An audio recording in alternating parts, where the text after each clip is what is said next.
皆さんこんにちは、ゆかです。もともと大荷物の私がこのチャンネルでたびたびチャレンジしている荷物の軽量化。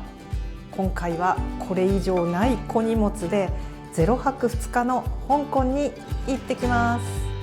このチャンネルでも何度かご紹介している香港のエーブルキャリーさんからこちらのコアスリングをご提供いただきました。カラーバリエーションの中でもはっと目を引く白黒のツートンカラー、持っていて嬉しくなるパンダカラーです。折しも推し活で0泊2日の香港へ行こうとしているところだったので、最低限の荷物にしてこのコアスリング一つで飛んでみようと思います。羽田を夜中に出て朝香港に到着。その日1日過ごしてから夜中の便で戻るので、現地滞在は約18時間の予定です。もともとこの0泊2日の香港に持っていく予定だったバッグがこちらです。普段使いから1泊2日までよく利用しているレスポートサックのエディターズトートです。中に入っているのはこちらです。パスポート、財布、手ぬぐい、手帳、イヤホン、クリアファイル、ガジェット類がモバイルバッテリー、予備のモバイルバッテリー、ケーブル、プラグ、そしてバックインバッグの中身が喉すっきりタブレット、風邪薬、鏡、日焼け止め、エコバッグ、ボールペン、ワセリン、ティッシュ、ウェットティッシュ、ハンドクリームです。そして替えの下着、コスメ類がアイシャドウ、BB クリーム、ヘアブラシ、歯ブラシと歯磨き、傘、そしてオペラグラスです。はい、さすがにこれ全部は入らないので、ここからコアスリングに入れるものをさらに絞ってまいります。まずは手帳は思い切って置いていきます。イヤホンは首からかけて持っていきます。手ぬぐいはパンツのポケットに入れていきます。充電が必要な時は現地スタバに USB のプラグが差し込めるお店が多いので、そこで充電するとしてプラグは置いていきます。日焼け止めは日焼け止め効果のある BB クリームに一本化します。ティッシュペーパーはウェットティッシュがあるのでそれに統一します。ハンドクリームはワセリンがあるので置いていきます。そしてこのバックインバッグも必要ありません。削るものは削りましたが、ちょっとまだ入りきらないのでさらにコンパクトにしていきます。こちらガジェット類の袋はいらなかったですね。そして財布は旅行用に小さくしました。中身は鍵、そして現地通貨でコインとお札がちょっと、あとは身分証とクレジットカードが入っています。でこの A4 の書類なんですが、クリアファイルを4分の1に切ってみました。でこちらに書類を4つ折りにしたものを入れます。でこれ何の書類かと言いますと、航空券の E チケットとライブチケットなんですけれども、これはスマホに入ってます。ただここ一番という時になぜかスマホの電源が入らない、そういうことがなくはないので、念のため紙にしていつも持って行ってます。そして風邪薬ですね。風邪薬は2個あればいいかなと思いますので、これだけ持っていきます。そして最後にこの傘ですね。私が気に入っている裏技という簡単に畳める傘なんですけれども、これをこの小さいマジカルテックプロテクションに変えて持っていこうと思います。はい、いかがでしょうか。ここまでコンパクトになりました。それではこの中に詰めていきます。はい、一番体に近いポケットに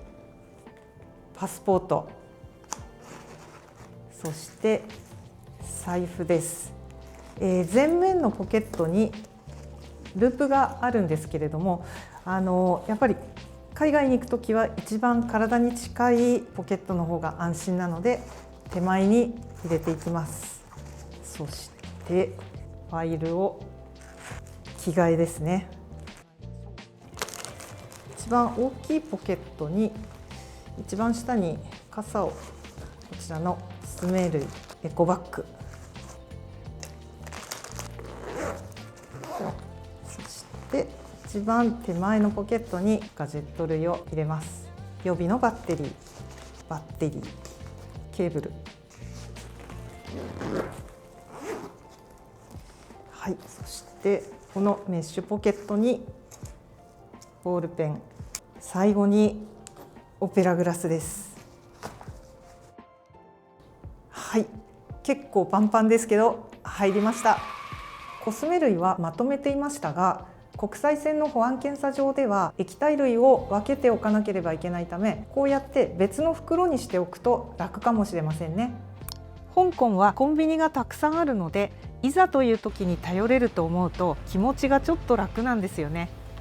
今回はボトルを入れる余裕はないので、飲み物は現地で買います。途中でまあまあ買い物はしますので、その時はこのナンガのエコバッグが活躍してくれるでしょう。それではコアスリングウルトラパンダの仕様について見てみましょう。素材はウルトラ 200X、 強度と防水性の高い生地です。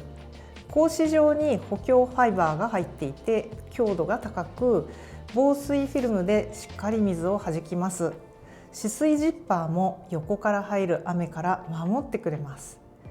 この生地以外にリサイクル素材のコーデュラリップストップナイロンが使われているものもありますが、そちらのジッパーは通常タイプになります。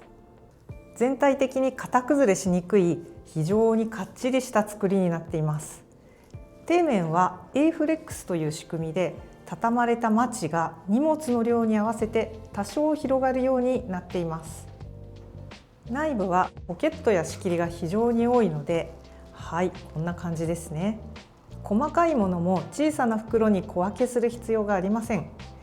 ただ入れた場所を覚えていないととっさには出せませんね。体側についているポケットはパスポートを入れるのにちょうどいいサイズですし、前面のポケットには鍵や財布をつなげられるループがついていて、海外旅行に適した仕様になっていると思います。特徴的なのはこのフロント部にあるものすごく伸縮性の高いメッシュポケットです。よく伸びるので様々なものがストレスなく入ります。私は今回ここにオペラグラスを入れていきますが、サングラスやペットボトル、スマホなど一時的に入れておくのに便利です。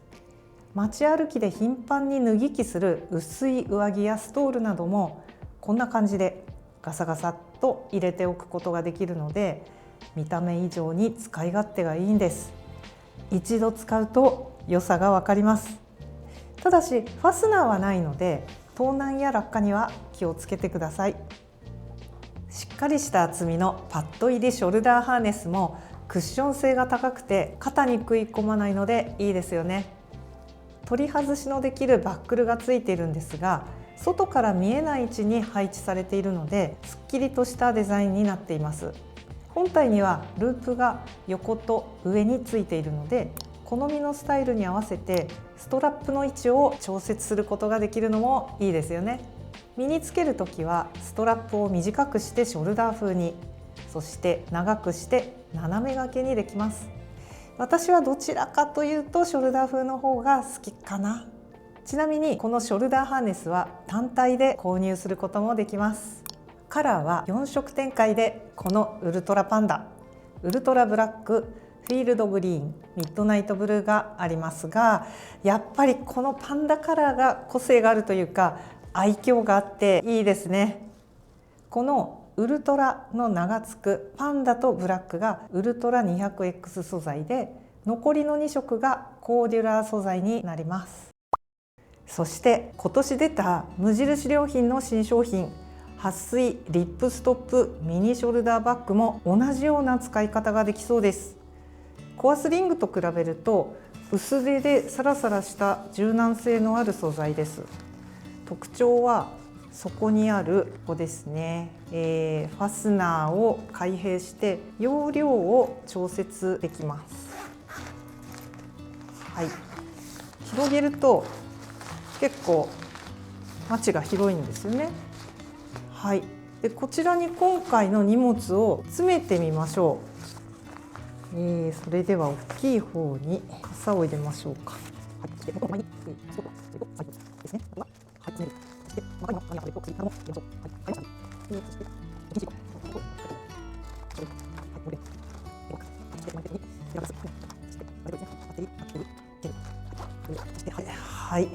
まだ少し余裕がありますね。さっきの細かいものはちょっと袋にまとめるのがいいかもしれません。そして私はこれ台湾の無印良品で買った組み合わせて使うケースのオレンジ色をつけてみました。このままだとね若干ムジムジした感じが否めないので、これで差し色となると思います。この中にはワセリンを入れてみましょう。はい、ちょっと楽しい感じになったと思います。ただコアスリングのように体側にポケットがないので、海外旅行ではセキュリティの面で少し工夫が必要だと思います。カラーは黒、ライトグリーン、モカブラウン、オフホワイトの4色展開です。旅のいでたちはこんな感じです。東京はまだ肌寒いので、モンベルの軽いダウンを着ていって空港のコインロッカーに入れておくつもりが痛恨のミス。行きは羽田で帰りが成田の便を取ってしまいました。なのでこのまま香港まで上着を持って行って香港の空港のロッカーなどに預けることにします。今回は LCC なので機内のブランケットがありません。その代わりになるということでよしとします。香港では基本 T シャツです。でも屋内はエアコンが効いていて結構冷えるので、このモンベルの極薄パーカーがあると安心です。あとこの輪っかは無印良品のトラベル S 字フックです。旅行にはいつもクリッパーを持っていくんですが、今回は軽量化の一環でこれにしてみました。ちょうどこのパンダのカラーリングにも合うんですよね。というわけでもうすぐ出発です。荷物が少なすぎてなんだかちょっと不安なんですけど、少し気持ちいいです。今日もご視聴ありがとうございました。それでは行ってきます。